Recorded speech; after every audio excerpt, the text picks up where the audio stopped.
Hello बच्चों, मैं एक बार फिर आपके सामने आ गया हूं एक नया टॉपिक लेकर के। और ये एक ऐसा टॉपिक है जिसमें वाकई में आप लोगों को दिक्कत होती है। समझ तो आप गए ही होंगे कि चैप्टर अगर एक्सक्रीटरी सिस्टम है तो जो टॉपिक होगा वो होगा फॉर्मेशन ऑफ यूरिन। यूरिन का फॉर्मेशन हमारी बॉडी में कैसे होता है, इसको समझाने के लिए आपको तीन चीजों की जरूरत पड़ती है। सबसे पहली चीज जिसकी जरूरत पड़ती है वो है एब्जॉर्ब क्या हो रहा है, सिक्रीट क्या हो रहा है और फिल्टर क्या हो रहा है। तो जो सबसे पहला स्टेप होता है बच्चों यूरिन के फॉर्मेशन में, वो होता है अल्ट्रा फिल्टरेशन। देखो, अल्ट्रा फिल्टरेशन को बच्चों तुम लोग समझने के लिए एक चीज समझो।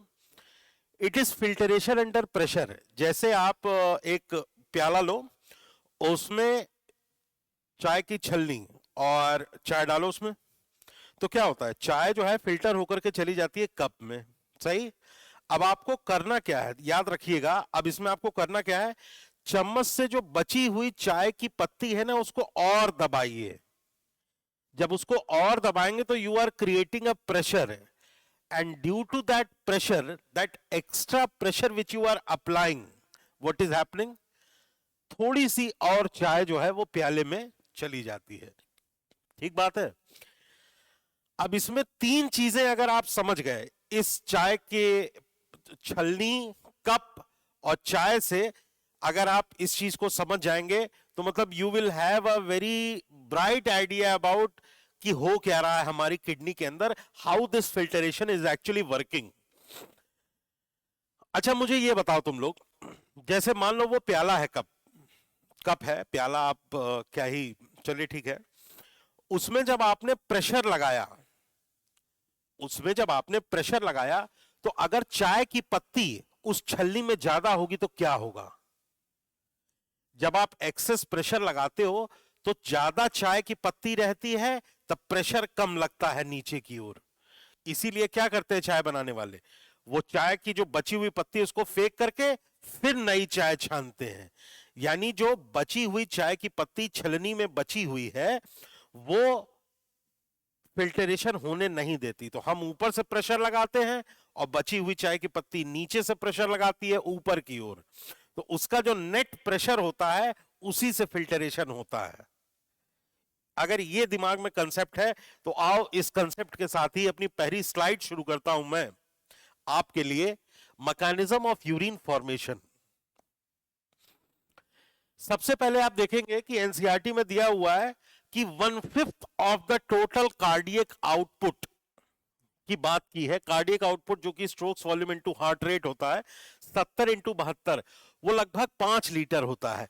इस चीज की बात कही गई है और कहा गया है कि कार्डियक आउटपुट का 1/5 यानी लगभग 1100 से 1200 ml का जो फ्लूइड है वो पर मिनट दोनों किडनी से फिल्टर होता है।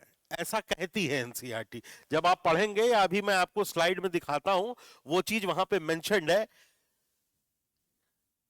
देखिए, ये लिखते हैं कि on an average 1100 to 1200 ml of blood is filtered by the kidneys पर मिनट। किडनीज है, बोथ द किडनीज। इसी को हम कहते हैं रीनल ब्लड फ्लो।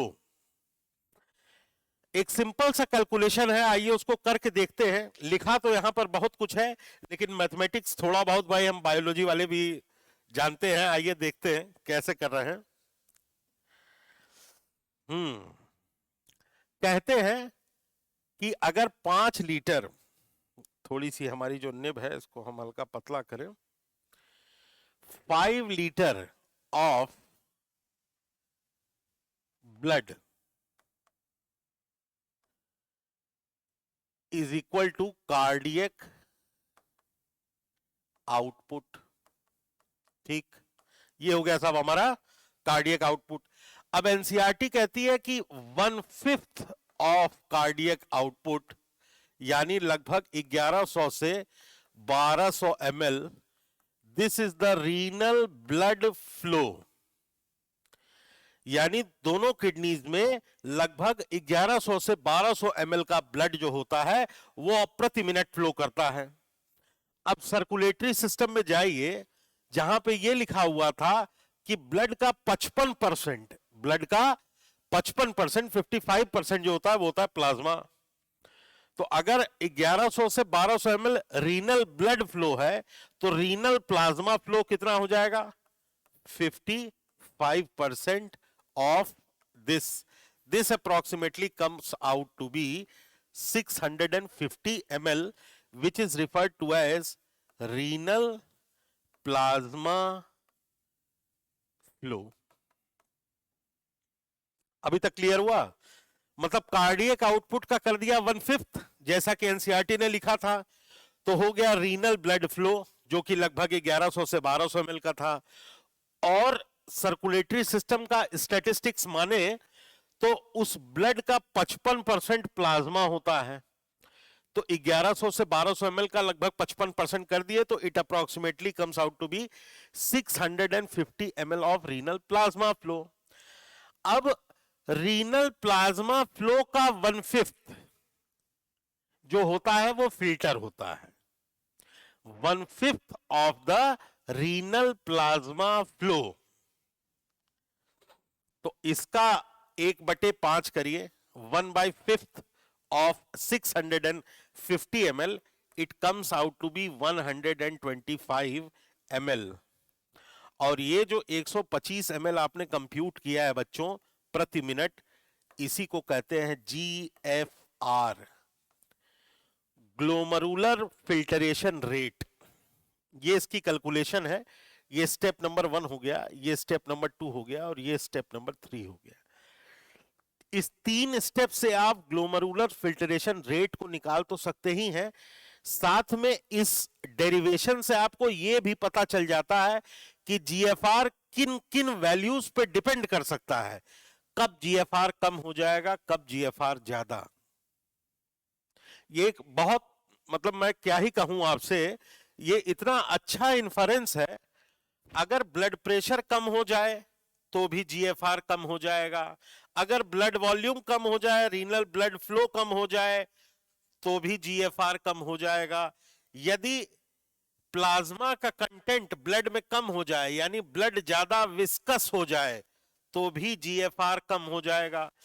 तो जब आप डिराइव करते हैं तो डेरिवेशन के दौरान कौन कौन से फैक्टर्स आए, उन फैक्टर्स की स्टडी करके आप ये कंक्लूड कर सकते हैं कि इस जीएफआर को कम या ज्यादा करने के लिए कौन कौन से फैक्टर्स रेस्पॉन्सिबल होते हैं। समझ में आया? तो इस डेरिवेशन को अगर तुम लोगों को नहीं क्लियर हो रहा है तो इस डेरिवेशन को एक बार फिर से मैं तुम लोगों के सामने कर देता हूं। जैसा यहां लिखा है पहले पढ़ लेते हैं। On an average 1100 to 1200 ml of blood is filtered bye kidney पर मिनट। चलो ठीक है, पहली बात आपने कह ली अपनी भाई। which constitute roughly 1/5, 20 to 25% of the blood pumped by each ventricle of the heart in a minute, which is also known as cardiac output। तो हमने क्या किया ही था, हमने यही कहा था कि जो कार्डियक आउटपुट है वो लगभग 5 लीटर होता है, तो इसका 1/5 ऑफ 5 लीटर, ये अप्रोक्सीमेटली मैं कह रहा हूं 1100 ml आ गया। इसके बाद स्टेप 2 मैंने क्या किया, इसको आप दूसरी पेन से दिखा देता हूं। स्टेप 2 मैंने क्या किया, मैं कह रहा हूं कि 1100 ml जो है ब्लड, ये रीनल ब्लड फ्लो है। इतना ब्लड दोनों किडनी से 1 मिनट में निकलता है। अब मैं कह रहा हूं कि रीनल ब्लड फ्लो के बाद 55% ऑफ ब्लड क्या होता है, प्लाज्मा। फिर पेन चेंज कर दीजिए ताकि आपको स्टेप क्लियर होते रहें। तो इसका मतलब हो गया 650 ml रीनल प्लाज्मा फ्लो हो गया, रीनल का प्लाज्मा फ्लो हो गया। अब इस 650 ml का फिर पेन चेंज कर दीजिए। अब इस 60, इसका 1/5 यानी 1/5 of 650, it approximately comes out to be 125 ml per minute। इसको मैं कह रहा हूं ये है GFR। तो मैं आपको बताने की कोशिश ये कर रहा हूं बार बार ये डिराइव करके, ये स्टेप 3 लिख दीजिए इसको, और ये स्टेप 4 हो जाएगा। ये बार बार डिराइव करके बच्चों मैं आपको बताने की कोशिश ये कर रहा हूं कि अगर कार्डियक आउटपुट कम हो जाए तो जीएफआर कम हो जाएगा, अगर रीनल ब्लड फ्लो कम हो जाए तो जीएफआर कम हो जाएगा, अगर रीनल प्लाज्मा फ्लो कम हो जाए तो भी जीएफआर कम हो जाएगा। तो there are various factors which are helping, which are contributing in formation of a glomerular filtration rate.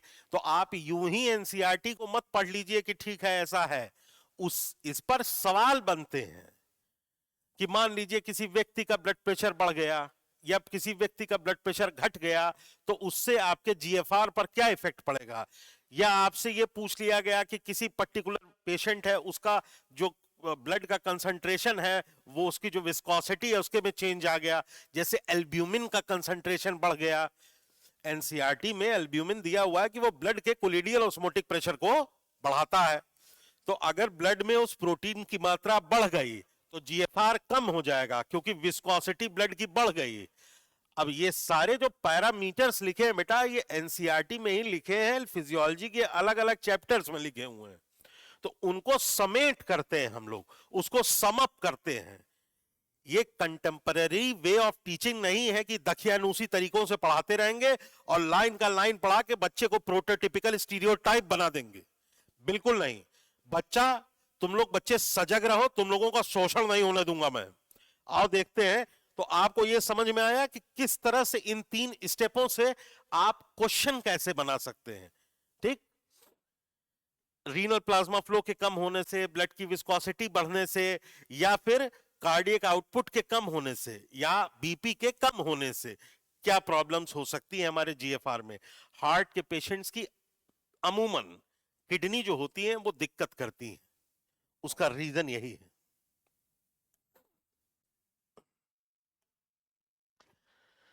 अब देखिए, जो चीज मैंने टेबुलेटेड फॉर्म में कैलकुलेशन के एक डेरिवेशन के फॉर्म में लिखी थी उसी चीज को यहां पर शब्दों में लिखा हुआ है, इससे आप क्वेश्चन नहीं बना पाओगे।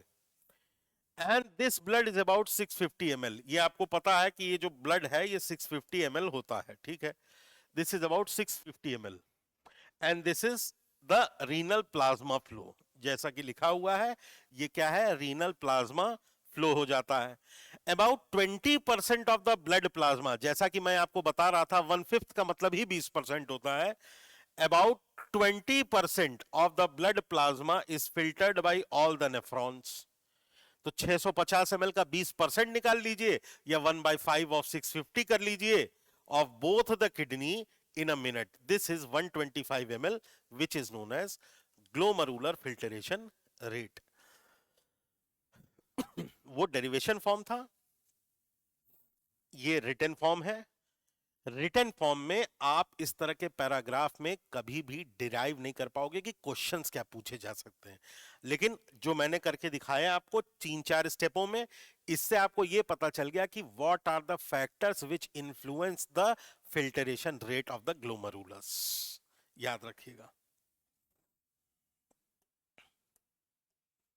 याद तो मैं आपको रखवाऊंगा ही, खैर।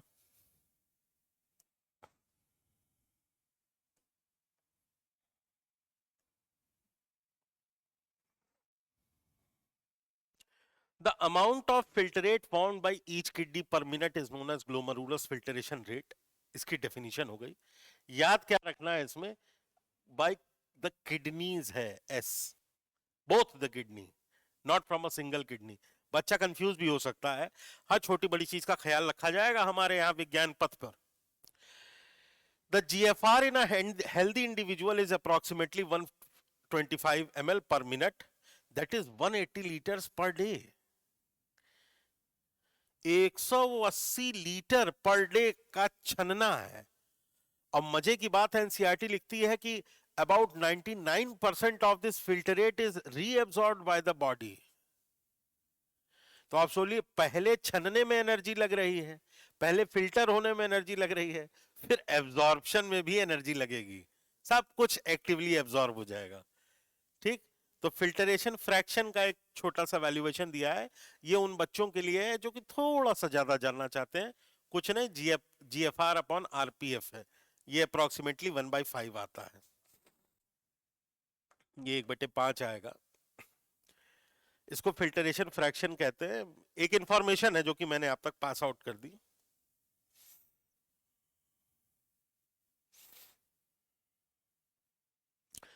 इफेक्टिव फिल्टरेशन प्रेशर किस तरह से निकालेंगे? अब देखिए, इफेक्टिव फिल्टरेशन प्रेशर के लिए आपको फिजिक्स में वेक्टर का समेशन याद करना होगा। अगर एक वेक्टर, आप खुद ही बताइए, मैं क्या बताऊंगा, ये खुद ही नीट का बच्चा इतना तो बता लेगा। एक वेक्टर है जो कि ऊपर की दिशा में जा रहा है, ठीक, एक वेक्टर है जो कि ऊपर की दिशा में जा रहा है, और दो वेक्टर हैं जो कि नीचे की दिशा में, जस्ट अपोजिट नीचे की दिशा में जा रहे हैं, एक इधर से, एक इधर से। नीट का मेरा बच्चा इतना तो कर लेता है। तो मान लीजिए कि जो ऊपर जा रहा है, जो ये ऊपर जा रहा है वेक्टर, इसका मैग्नीट्यूड जो है वो मान लीजिए है 100, और जो नीचे जा रहे हैं वेक्टर, जो नीचे की ओर दिशा में कर रहे हैं, एक का मैग्नीट्यूड है 40 और एक का मैग्नीट्यूड है 50। तो बताइए कि नेट वेक्टर का समेशन कितना होगा? तो आप क्या करते हो, 100 में से 50 प्लस 40, ये आ जाता है 90। तो 100 में से आप 90 घटा देते हो, आंसर बताते हो कि सर मैग्नीट्यूड होगा 10। यही तो करते हो। जो इफेक्टिव फिल्टरेशन प्रेशर है वो भी इसी माध्यम से निकलेगा, बिल्कुल ऐसे ही निकलेगा। अगर ये चीज तुम्हें समझ में आ गई है तो जो मैं अभी अगले 10 मिनट में बोलूंगा वो चीज भी तुम तक पहुंचेगी। आओ देखते हैं कैसे।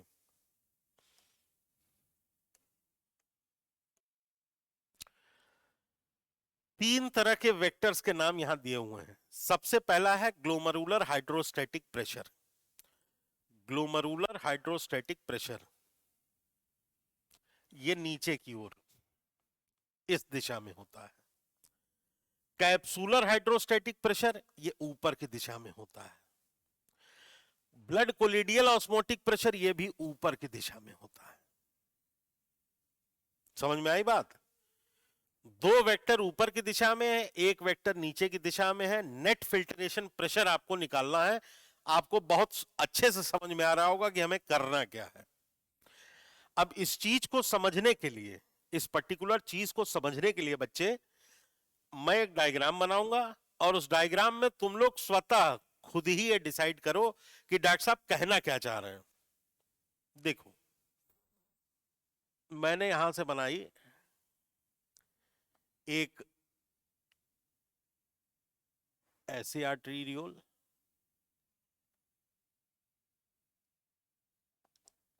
यहां से ब्लड आ रहा है, ब्लड यहां से आ रहा है, ब्लड यहां से एग्जिट कर रहा है। ये एफरेंट आर्टीरियोल जो ब्लड लेके आ रहा है, ये इफरेंट आर्टीरियोल जो ब्लड लेके जा रही है, ठीक।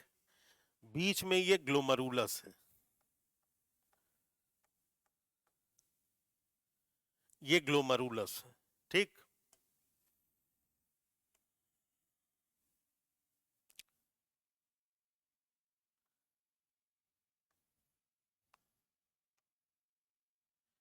ये पीसीटी हो गया, प्रॉक्सिमल कन्वॉल्यूटेड टिब्यूल। और इसको क्या कहते हो बच्चों तुम लोग? बोमेंस कैप्सूल।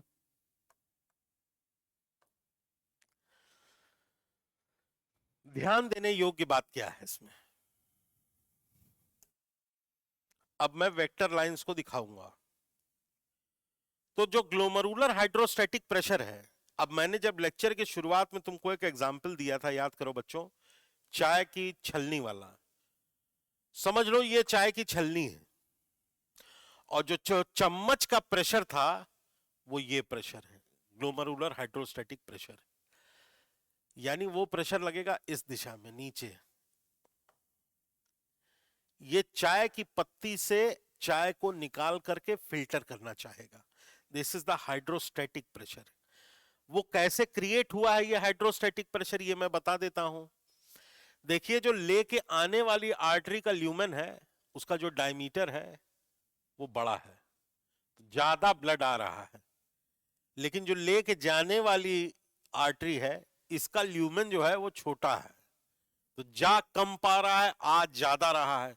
तो उसकी वजह से एक रिजल्टेंट प्रेशर क्रिएट होता है इस टफ्ट ऑफ कैपिलरी में, जिसकी वजह से एक्सेस फ्लूइड छन के फिल्टर होकर के इन पोडोसाइट्स के माध्यम से आ जाता है पीसीटी के ल्यूमेन में। कहा जाता है?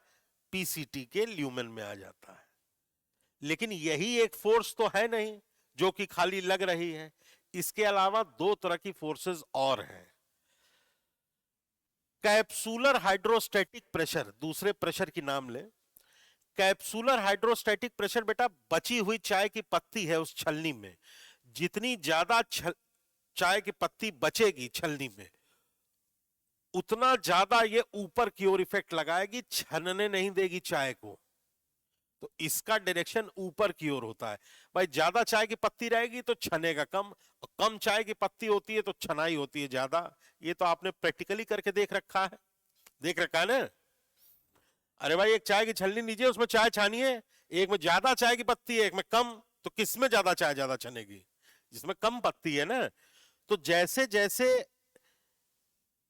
चाय नीचे निकलती, यानी मेरा मतलब है फिल्टरेशन होता चला जाता है, the amount of chai की पत्ती which is accumulated in this glomerulus keeps on increasing, and that creates a capsular hydrostatic pressure which points in the direction upward.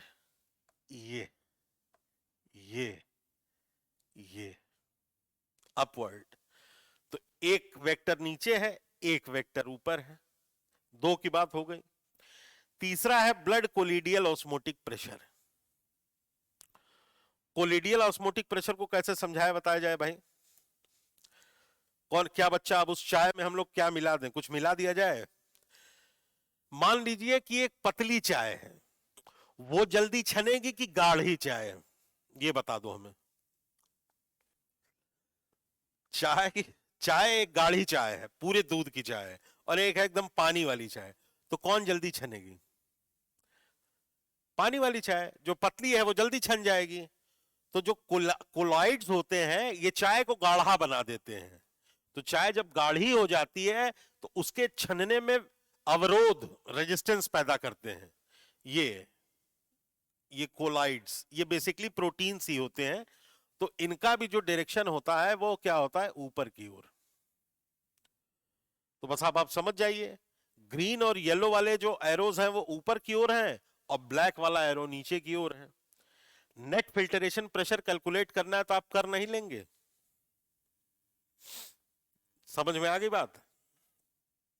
अगर ये तुम्हें समझ में आ गया है तो आगे सिर्फ कैलकुलेशंस लिखी हैं, क्योंकि एनसीईआरटी में नहीं है, लेकिन ये कंसेप्ट आपके लिए इंपॉर्टेंट है, इसीलिए मैं बच्चों आप लोगों को पढ़ाता हूं ये। अगर ये वाकई में ये चीज आपको समझ में आ गई है तो आगे सिर्फ और सिर्फ न्यूमेरिकल वैल्यूज है। एक चित्र बना हुआ है, इस चित्र को आप ध्यान से देखिए। ग्लोमरुलर हाइड्रोस्टैटिक प्रेशर की वैल्यू बता रहा है 60 to 75 mm of Hg। Blood colloidal osmotic pressure की वैल्यू बता रहा है 30 से 32 mm ऑफ Hg। और कैप्सूलर हाइड्रोस्टैटिक प्रेशर, ये बची हुई चाय की पत्ती है इसकी वैल्यू बता रहा है 10 से 18 mm ऑफ Hg। तो इन दोनों को जोड़ दीजिए और तीसरे वाले से माइनस कर दिया है, देख लीजिए वैल्यू आ गई। तो इस तरह से कंसेप्ट क्लियर किए जाते हैं। ये नहीं है कि ईरान तुरान आप कुछ भी पढ़ाते रहिए, इस तरह से कंसेप्ट क्लियर होता है बच्चों आपका।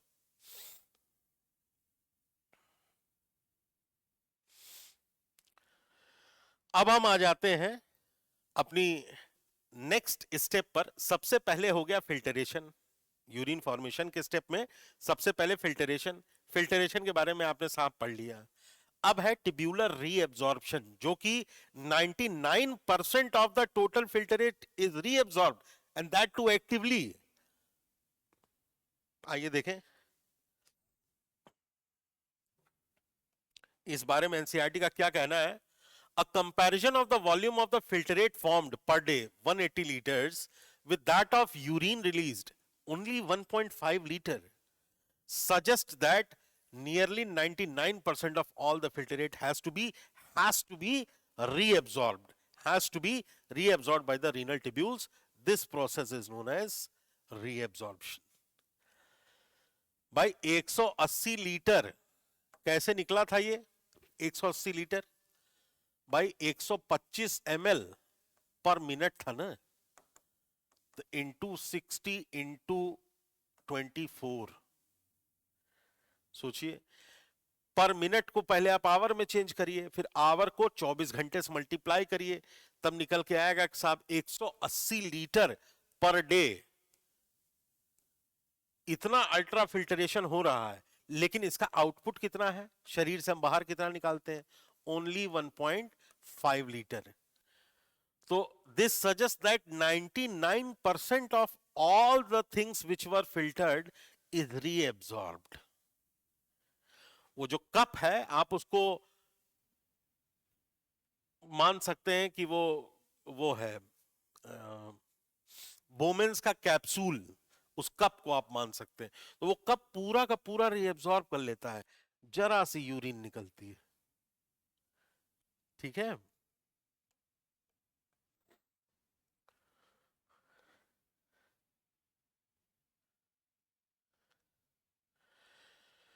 द ट्यूबुलर एपिथेलियल सेल्स, अब आपको समझना पड़ेगा, the tubular epithelial cells in different segments of nephron perform this reabsorption.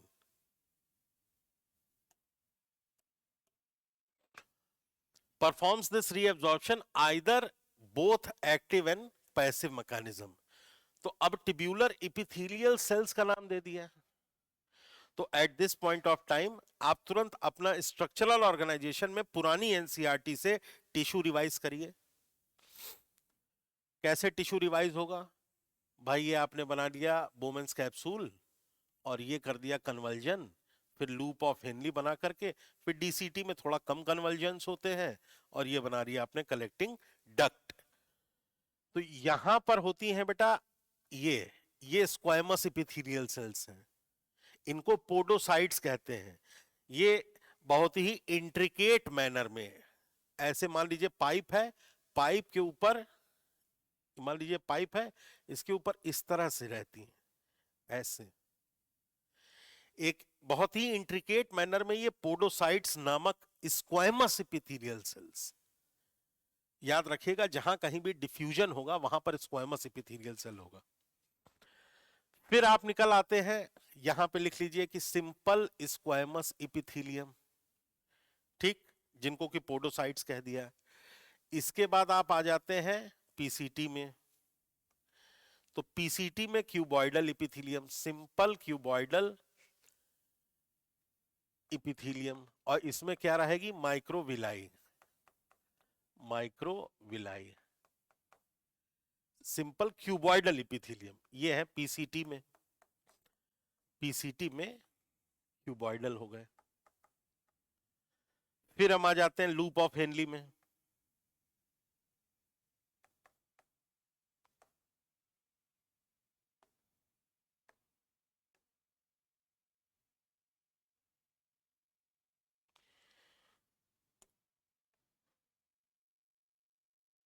Loop of Henle में यहां पे फिर सिंपल स्क्वायमस एपिथेलियम देखने को मिलेगा। क्यों? क्योंकि डिफ्यूजन होता है यहां से और यहां से पानी का, यहां से साल्ट का डिफ्यूजन होता है यहां से। ये इसका डिसेंडिंग पोर्शन है, ये इसका असेंडिंग पोर्शन है। जो उसका थिन सेगमेंट है लूप ऑफ हेनली का, लूप ऑफ हेनली का जो थिन सेगमेंट है वहां पर फिर से सिंपल स्क्वायमस एपिथेलियम पाया जाएगा। और फिर जैसे जैसे आप डीसीटी में जाओगे, बढ़ते हुए चले जाओगे, आपको इस डीसीटी में वापस से क्यूबॉइडल एपिथेलियम देखने को मिलने लगेगा। तो थोड़ा सा रिवाइज कर लेते हैं। Simple squamous epithelium in glomerulus, PCT में माइक्रोविलाई युक्त simple cuboidal epithelium, loop of Henle में simple squamous epithelium, thin portion of the loop of Henle में सिंपल स्क्वामस इपिथेलियम, डीसीटी में अगेन क्यूबॉइडल इपिथेलियम। ये चीज आपको याद रखनी है। तो मैंने एक रिवीजन करा दिया आपका। और जिन बच्चों को ऐसे नहीं समझ में आया भैया बाबू बच्चे कहते कहते, तो लिख लीजिए यहां पर ग्लोमरुलस सिंपल स्क्वैमस इपीथीलियम, इनको पोडोसाइट्स भी कहते हैं। 1, फिर लिखे 2 पीसीटी, इसमें कैसे पाए जाएंगे? माइक्रोविलाई वाले क्यूबॉइडल इपिथीलियम। तीसरा thin portion of loop of Henle, इसमें कैसा पाया जाएगा? Simple squamous epithelium. फिर fourth DCT, again cuboidal epithelium. आप इस तरह से भी याद कर सकते हैं इसको। ये जरूरी है जानना बेटा, इसीलिए 2-3 बार तुम लोगों को लिख के डायग्राम बना के बता रहे हैं। बाबू बच्चा कह रहे हैं कि इसको पढ़ लो बेटा, ये कंसेप्ट बिल्डिंग में हेल्प करता है। ये यहां पर क्यूबॉइडल एपिथेलियल सेल सिक्रीशन नहीं है, एब्जॉर्प्शन कर रही हैं, जबकि क्यूबॉइडल एपिथेलियम सेल्स का मुख्यतः जो मेन फंक्शन होता है वो सिक्रीशन ही होता है। इसीलिए तो वो ग्लैंड्स की लाइनिंग में होती हैं, लेकिन यहां पर ये एब्जॉर्प्शन कर रही हैं। तो इस चीज को कंसेप्ट बिल्डिंग के तौर पर याद रखो।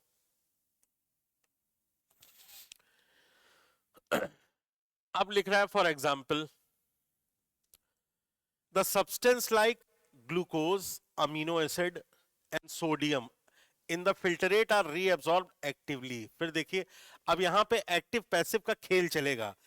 most of the nutrients are absorbed actively in the proximal convoluted tubule, exception के तौर पे क्लोराइड आयन और वाटर का नाम ले सकते हैं, which are absorbed passively along the concentration gradient,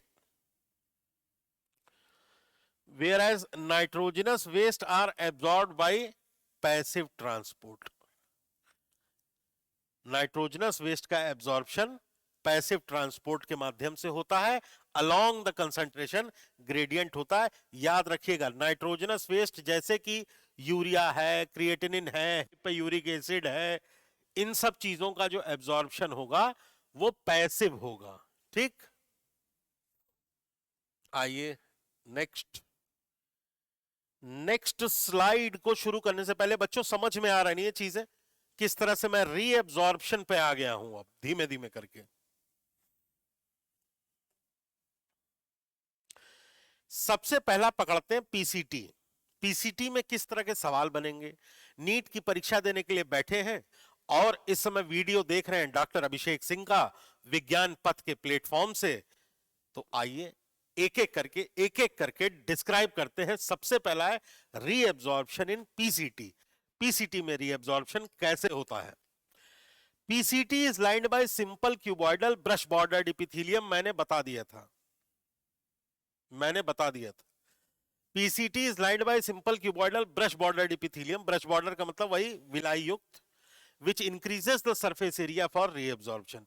पहली बात मैं बता चुका हूं आपको। दूसरी बात, nearly all the essential nutrients and 70 to 80% of electrolytes and water are reabsorbed by this segment। most of the, मैंने वर्ड यूज किया था most of the nutrient, यहां पे लिखा हुआ है 70 to 80%। ठीक है, reabsorption in the segment PCT is maximum, most of the nutrients are absorbed, ये भी मैंने बताया था। ग्लूकोज न्यूट्रिएंट है, amino acid, fatty acid are completely reabsorbed by क्या लिखा है? By active transport. मैंने बताया है ये glucose, amino acid, fatty acids are completely absorbed by active transport, water and chloride ion are reabsorbed passively. तो nitrogenous waste के अलावा पानी का और क्लोराइड आयन का जो मूवमेंट होता है वो अलोंग द कंसंट्रेशन ग्रेडियंट होता है। जैसा बोला था वैसा लिखा है, मेरी बात में दो राय नहीं। नेक्स्ट,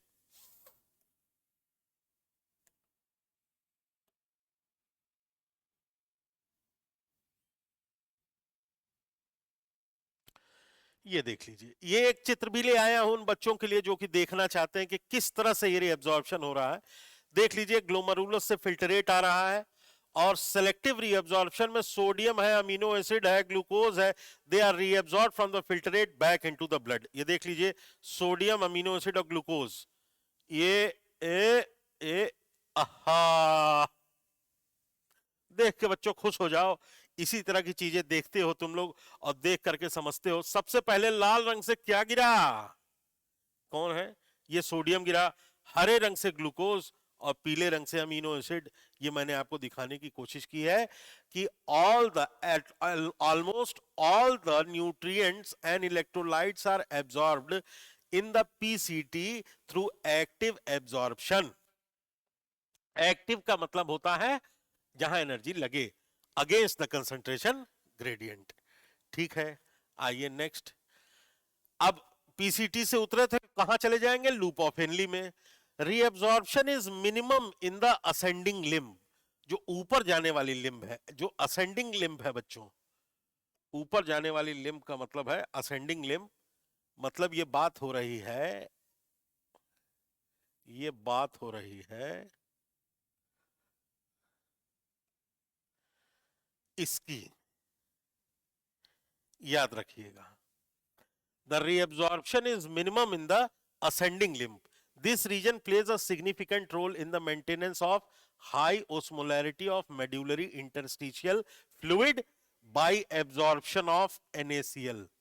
यहां से निकलेगा NaCl और निकल करके कहां आके इकट्ठा हो रहा है, मेड्यूलरी इंटरस्टिशियल स्पेस में ही इकट्ठा हो रहा है बच्चों। मेड्यूलरी इंटरस्टिशियल स्पेस में इकट्ठा हो रहा है। इसी वजह से ये लिखा हुआ है कि दिस, कहां लिखा है, this reason plays a significant role in the maintenance of high osmolarity of the medullary interstitial fluid या space. The descending limb of loop of Henle, अब इसकी बात कर रहे हैं, ये है the descending limb of loop of Henle is permeable to water. Water के प्रति परमिएबिलिटी है, यानी यहां से पानी तो एब्जॉर्ब हो जाएगा, ला पानी तो एब्जॉर्ब हो जाएगा। It is permeable to water but not permeable to salt. Salt के प्रति इसकी कोई भी परमिएबिलिटी नहीं है, but almost impermeable to electrolytes या सॉल्ट। सो हियर वाटर तो इज रीअब्सॉर्ब्ड, ठीक है, वो तो मैंने बना दिया passively. This limb concentrates the filtrate as it moves down. तो यहां से जब जैसे जैसे पानी यार खींचते चले जाओ, किसी सोल्यूशन में से उसका पानी खींचते चले जाओ तो वो कंसंट्रेट नहीं हो जाएगा।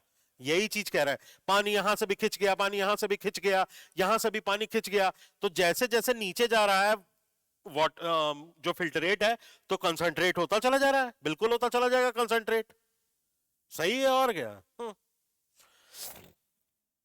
और फिर जैसे ही ऊपर आएगा तो अब इसमें से NaCl निकलना शुरू हो गया, फिर NaCl निकलना शुरू हो गया।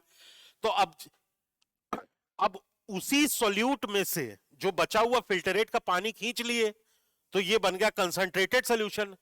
अब जैसे ही वो असेंडिंग लिम्ब में मूव कर रहा है तो अब उसका हम सॉल्यूट से खींचने लगे, तो जब सॉल्यूट खींचने लगे तो वो वापस से डाइल्यूट होने लगा।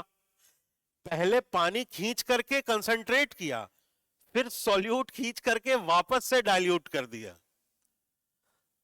ये सिस्टम है, अभी आगे दिखाएगा भी। इस पूरी चीज का डायग्राम आपके एनसीईआरटी में भी बना हुआ है, मैंने यहां जो पीपीटी में भी बनाया हुआ है, बस आपके दिमाग में और बन जाए।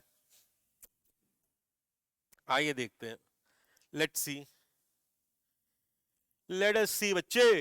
देखिए क्या कह रहा है, the ascending limb is impermeable to water. दुनिया जानती है जो असेंडिंग लिम्ब है, जो ऊपर लिम्ब जा रहा था लूप ऑफ हेनली का, वो पानी के लिए परमिएबल नहीं है। जो नीचे आता है it is permeable to water, पर जो ऊपर जा रहा है it is not permeable to water, but it is permeable to NaCl। Salt के प्रति इसकी परमिएबिलिटी है। It is impermeable to water. अरे कब आएगा इम्परमिएबल टू वाटर? अब मैं रेड इस्तेमाल करूंगा। The ascending limb is impermeable to water. बहुत वाह, स्टेटमेंट टाइप सवाल आ सकता है इससे, प्लीज तो देखते रहिएगा। Ascending limb is impermeable to water. देख लीजिए फिर से मैं डायग्राम आपके, ये this limb is permeable to water, this limb is impermeable to water. यहां से पानी बाहर आ सकता है, यहां से पानी बाहर नहीं आ सकता है, पर क्या आ सकता है? वो है NaCl। अब पढ़ो इसे। The ascending limb is impermeable to water, but it allows the transport of electrolyte actively or passively. यहां से NaCl फटाफट निकल करके बाहर आ जाएगा। कहां आ जाएगा बाहर? मेड्यूलरी इंटरस्टिशियल स्पेस में आ जाता है बाहर। Therefore, as the concentrated filtrate passes upward, याद रखना, अब यहां तक तो खूब कंसंट्रेट हो गया था, जैसे नीचे उतरा था सारा पानी खिंचता चला गया, सारा पानी खिंचता चला गया और वो कंसंट्रेट हो गया। लेकिन अब जब ऊपर बढ़ रहा है तो वापस से हमने इसका सॉल्यूट खींच लिया, मैंने इसका सॉल्यूट खींच लिया, तो वापस से क्या हो गया? ये dilute, it gets diluted due to the passage of electrolytes into the medullary fluid. ये मेडुलरी फ्लूइड है, यहां पर सारा इलेक्ट्रोलाइट निकल करके, बस आपको ये याद रखना है कि एक सॉल्यूशन में से पानी खींचोगे तो वो कंसंट्रेट हो जाएगा, और उस कंसंट्रेटेड सॉल्यूशन को जब आप ऊपर लेके जा रहे हो तो उससे हम सॉल्यूट खींच ले रहे हैं, तो वापस से डाइल्यूशन हो जा रहा है। इसमें समझने जैसा कुछ नहीं है, बस ये है कि मैं आपको 1-2 बार 3 बार बता इसलिए देता हूं क्योंकि हो सकता है कि आप वो पोर्शन जल्दी जल्दी स्किप कर दो, 2x स्पीड में सुन लो, या फिर दिमाग इधर उधर हो। तो इसी चीज के लिए मैं एक चीज को 2 बार बता देता हूं आपको, कि at any point of time आपको वीडियो में मेरा ये चीज मिल जाए। ऑल द मोर मैं ये सुनिश्चित करना चाहता हूं कि हर छोटी बड़ी चीज आपके दिमाग में, आपके मस्तिष्क तक पहुंचनी चाहिए। एब्जॉर्प्शन इन DCT तो 2 जगह हमने पढ़ लिया। सबसे पहले हमने PCT के बारे में पढ़ा था, फिर हमने लूप ऑफ हेनली के बारे में पढ़ लिया। अब हम पढ़ने जा रहे हैं DCT के बारे में, ठीक है? चलो DCT के बारे में। Conditional reabsorption of sodium and water takes place over here. वाह वाह, 2 हार्मोन थे बेटा, याद करिए, एक था एल्डोस्टेरोन और एक था वेसोप्रेसिन। ये दोनों हार्मोन DCT में ही एक्ट करते हैं। कौन से थे 2 हार्मोन भैया? लिख लो नाम उनका, लिखो लिखो लिखो। Name of the hormones, name है, पहला है एल्डोस्टेरोन और दूसरा है वैसोप्रेसिन। ये 2 हार्मोन है बच्चों, ये 2 ऐसे हार्मोन है बच्चों जो कि DCT पे एक्ट करते हैं। They both act on DCT, और ये सोडियम और वाटर का रिटेंशन कराते हैं from this area, and that's why it is known as conditional reabsorption. क्योंकि एक स्पेशल कंडीशन है, जैसे बॉडी में डिहाइड्रेशन हो जाए, या फिर excessive loss of fluid vomiting के दौरान, या हेमोरेज की वजह से अगर बहुत ज्यादा पानी का, फ्लूइड का लॉस हो जाता है बॉडी में से, तभी ये दोनों हार्मोन निकलते हैं। हाइपोथैलेमस जो होता है वो एक्टिवेट हो जाता है और वो इन दोनों हार्मोनों को निकलवाता है, और ये DCT पे एक्ट करके सोडियम को और वाटर का रिटेंशन बॉडी में कराते हैं। In the presence of aldosterone hormone, salts like sodium are reabsorbed actively, and due to ADH, water is reabsorbed passively in DCT। इसीलिए लिखा हुआ है कंडीशनल रीअब्जॉर्प्शन, ठीक है? नॉर्मली नहीं होता है। DCT is also capable of reabsorbing bicarbonate ion. ये बफर के लिए होता है बेटा। एक्चुअली क्या है, DCT हो या PCT हो, ये पोटेशियम और हाइड्रोजन यानी प्रोटॉन्स का सिक्रीशन करते रहते हैं, अभी नेक्स्ट पार्ट में बताएंगे। तो हाइड्रोजन आयन और ये बाइकार्बोनेट आयन ये बफरिंग करते हैं, एसिड बेस का बैलेंस बना के रखते हैं बॉडी के अंदर। भाई ज्यादा एसिडिक हो गया तो H+ आयन का सिक्रीशन करा दिया, ज्यादा बेसिक हो गया तो HCO3 माइनस का एब्जॉर्प्शन कर लिया। ठीक है।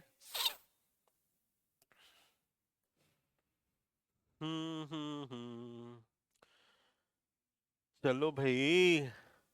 हाँ, reabsorption in the collecting duct, ये भी इंपॉर्टेंट है। एनसीईआरटी में लिखा हुआ है कि मेडुलरी इंटरस्टिशियल की ओस्मोलैरिटी को बढ़ाने के लिए बेसिकली दो चीजें हैं जो कि जरूरी होती हैं, एक है NaCl और दूसरा है यूरिया। तो यहां पर यूरिया का रोल आएगा। देखिए क्या है, large amount of water could be reabsorbed from this region to produce a concentrated urine in presence of ADH। बहुत जरूरी बात है ये, बहुत जरूरी बात है। ADH is also acting on collecting duct, और कलेक्टिंग डक्ट से ADH क्या करा रहा है? कहां है वाटर? यहां है पानी। वाटर का रीअब्जॉर्प्शन करा करके कंसंट्रेटेड यूरिन का पैसेज करा सकता है। The distal part of the collecting duct is permeable to urea. अब ये चीज इंपॉर्टेंट है, यहां पे कंसेप्ट आ गया यूरिया का। तो distal collecting duct is permeable to urea, so small amount of urea is also reabsorbed from the filtrate and it adds to the osmolarity of the medullary interstitial space। थोड़ा सा urea collecting duct से निकल करके आ जाता है। तो आप distal part, distal convoluted tubule नहीं है ये, distal part of collecting duct है ये। देख लीजिए आप फिर से, नहीं तो फिर कंफ्यूज होंगे आप लोग।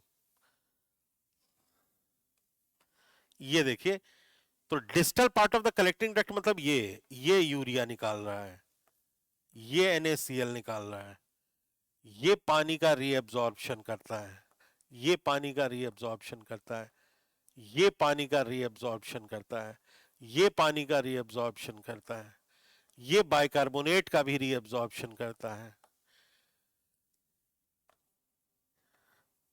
ये H+ का सिक्रीशन करता है, ये पोटेशियम का सिक्रीशन करता है, इस तरह से। तो distal part of the collecting duct माने यूरिया, ये मेडुलरी इंटरस्टिशियल स्पेस की ओस्मोलैरिटी इनर मेडुला की कितनी होती है? 1200 मिली ऑस्मोल, है ना। तो ये जो यूरिया है और ये जो NaCl है, ये यहां पे एब्जॉर्ब हो के इतना ज्यादा सोल्यूट का कंसंट्रेशन कर देते हैं कि ओस्मोटिक प्रेशर ऑटोमेटिकली इंक्रीज हो जाता है इस पर्टिकुलर एरिया का। तो वही चीज दी हुई है, to maintain the osmolarity of the medullary interstitial space. Space. आओ नेक्स्ट पढ़ते हैं बच्चों।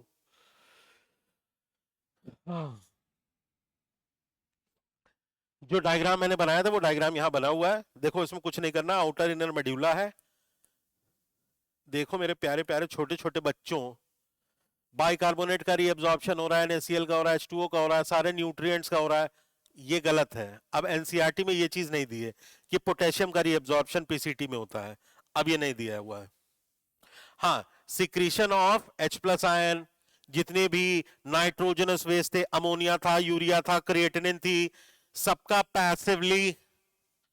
ठीक, फिर ये पानी खींच रहा है, देखिए यहां से भी पानी खींच जाएगा, यहां से NaCl खींचेगा, पानी नहीं खींच पाएगा, यहां से यूरिया निकल रहा। ये सारा डायग्राम मैंने बना बना के आपको रटवाने की कोशिश की। अच्छा एक बार अपने से बना के देखो बच्चों, तुम लोगों से बन रहा है कहां कहां पे क्या हो रहा है। इसमें NaCl का एब्जॉर्प्शन है, पानी का कंडीशनल रीअब्जॉर्प्शन है, बाइकार्बोनेट भी एब्जॉर्ब हो सकता है, और पोटेशियम और हाइड्रोजन का सिक्रीशन दिखा रहा है, सिक्रीशन दिखा रहा है। देख लो इन चीजों को बना के देखो एक बार। अरे कॉपी पेन में बनाओ मेरे बच्चों, खाली मुझे देखने आए हो यहां पर क्या? बनाओ बेटा इसे। ये याद रखना कि आउटर और इनर मेड्यूला ये यहां से है डिमार्केशन, ये इतना पोर्शन पूरा मेड्यूला का है, ये पोर्शन कॉर्टेक्स में है। और एनसीईआरटी में ये चीज दी भी है, मेंशन भी की हुई है कि glomerulus, Bowman's capsule and part of PCT and a small portion of DCT and collecting duct। लिखता है loop of Henle and most of the portion of the collecting duct are in medulla. पूरा का पूरा loop of Henle and most of the portion of the collecting duct lies in medulla. तो एक बार आप please इस चीज को देख लीजिए कि क्या कैसे हो रहा है। जो एरोस अंदर की ओर जा रहे हैं ये सिक्रीशन है। ऐसे देख लो भैया फिर से, नहीं तो कल को तुम लोग कहोगे कि सर देखने नहीं देते, उसी पे सब लिख देते हैं। देख लो एनसीईआरटी में, बस ये याद रखना ये पोटेशियम वाला गलत है। ठीक है।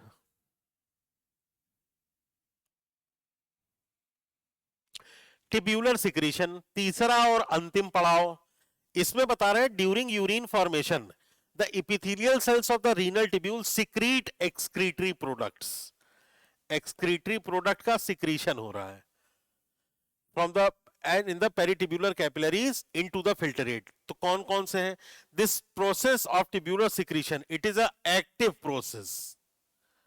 It is a active process which is occurring in PCT, DCT, collecting duct, loop of Henle में नहीं।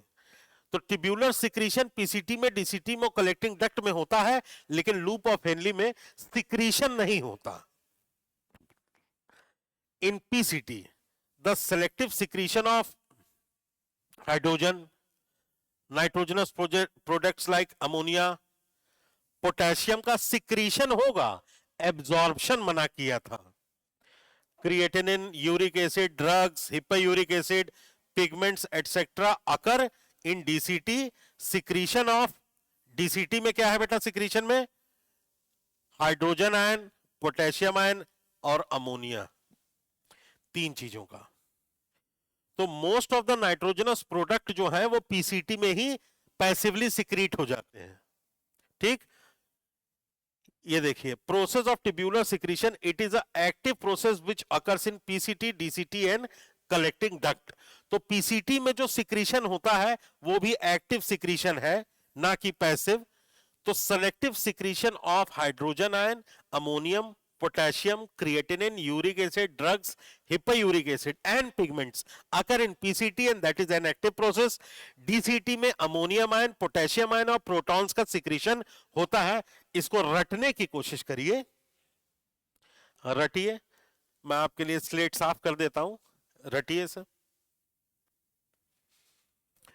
सेलेक्टिव सिक्रीशन ऑफ चलो मैं भी आपके साथ ही बोलता हूं। हाइड्रोजन आयन मुझे याद आ रहा है, अमोनियम याद आ रहा है, पोटेशियम याद आ रहा है, क्रिएटिनिन याद आ रहा है, हिप्पायूरिक एसिड याद आ रहा है, पिगमेंट्स याद आ रहा है, ड्रग्स याद आ रही हैं। कुछ छूटा? ये हो गया, ये हो गया, potassium ion, creatinine, uric acid, drugs, hippuric acid and pigments. और डीसीटी में क्या हो रहा है?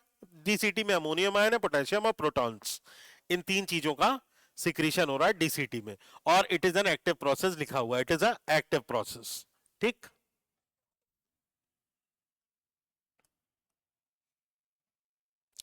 Collecting duct plays a role in maintenance of pH ionic balance. Collecting duct की अब बात कर रहा है, चौथा of the blood and selective secretion of hydrogen and potassium ions. Collecting duct भी हाइड्रोजन प्रोटॉन्स का सिक्रीशन करती है। अगर भाई ब्लड एसिडिक हो गया तो प्रोटॉन्स का एक्सक्रीशन सिक्रीशन कर देगी, और ब्लड बेसिक हो गया तो प्रोटॉन्स का एब्जॉर्प्शन कर लेती है। Tubular secretion is also an important step in urine formation as it helps in maintenance of ionic of acid base balance, जिसकी मैं आपको बात कर रहा था। H प्लस आयन और बाइकार्बोनेट आयंस यानी HCO3 माइनस, ये दोनों मिलकर के बफर का काम करते हैं, बफर बनाते हैं। ठीक है। Tubular secretion is only method of urine formation and the organisms having aglomerular kidney like marine teleost fishes and desert amphibians. Tubular secretion is the only method of urine formation in organisms having aglomerular kidney, यानी जिनके में glomerular filtration होता ही नहीं है, सिर्फ tubular secretion ही एक method है, जैसे मेराइन टेलियोस्ट फिशेस में और डेजर्ट एम्फीबियंस में, जहां पर पानी की बहुत कमी रहती है या मेराइन एनवायरनमेंट है जो कि मछलियां पानी बहुत सारा पी नहीं सकती। ठीक है ना। तो उनके केसेस में सिर्फ ट्यूब्यूलर सिक्रीशन ही होता ही है, फिल्टरेशन का प्रोसेस और या फिर रीएब्जॉर्प्शन का प्रोसेस नहीं है। सिर्फ tubular secretion is the only method of urine formation. तो यहां पर ये अध्याय मैंने किया समाप्त बच्चों। ये एक ऐसा टॉपिक था जिसमें ज्यादातर बच्चों को दिक्कत होती थी, तो मैंने सोचा कि ले आकर के मैं तुम लोगों के सामने ये रख करके और बना देता हूं।